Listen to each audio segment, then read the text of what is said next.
Because what we have here, if you remember from the second tape, we have a new covenant. God cut a covenant with Abraham, promising him that he would make him a great nation and give him a land. And that covenant remains. But now we have what we could either see as a new covenant or a reworking of the Abrahamic covenant, and I don't think it really matters how you decide that. But we definitely have the institution of a covenant in the Ten Commandments.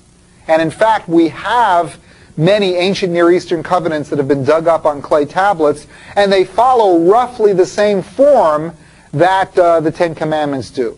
We have an introduction of the strongest party in the covenant. I am Yahweh your God who brought you out of the land of Egypt, out of the house of slavery. Then we have the stipulations. These are the things I want you to do. You shall have no other gods before me. You shall, so on.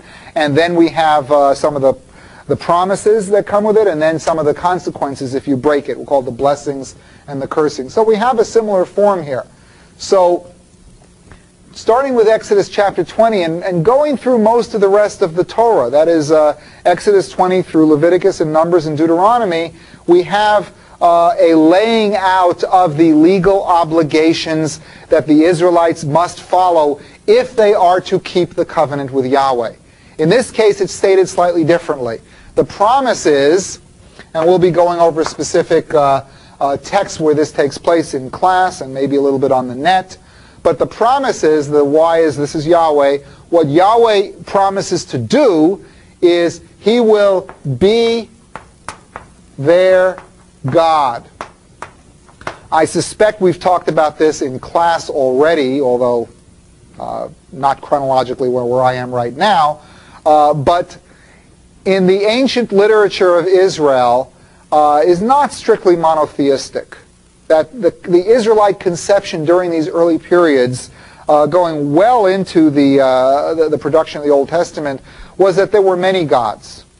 There are exceptions to this, but certainly not here. That there are many gods, and that the Israelite God demands exclusive worship. And that's the first stipulation of the covenant for Israel, is that they will worship only Yahweh. But Yahweh promises to be their God, be their personal God, be their, Israel will be their favorite, and he promises to protect them. Now, how do they know to trust this upstart God to be able to protect them when they're living in such a dangerous world with so many people and nations more powerful than them? Well, that's the whole point of the Exodus event.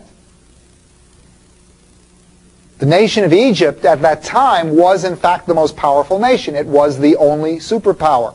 So if Yahweh could defeat Egypt, then Yahweh could defeat anybody. So this is a pretty good promise.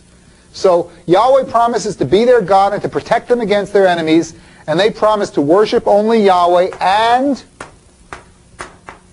to keep the Torah, the set of laws and rituals and stipulations and practices which are laid down in Exodus 20 through the book of Deuteronomy, the fourth book of the Bible. So this is a very general way of understanding it, the Torah in, I guess we might as well take the whole Torah just by way of review, and we'd break it up into a number of parts. The first part, Genesis 1 through 11, primeval history. The second part, Genesis 12 through 24, 12 through 50.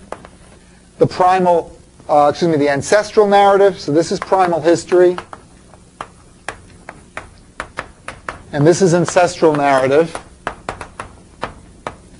And then we have Exodus 1 through 19 is the Exodus event.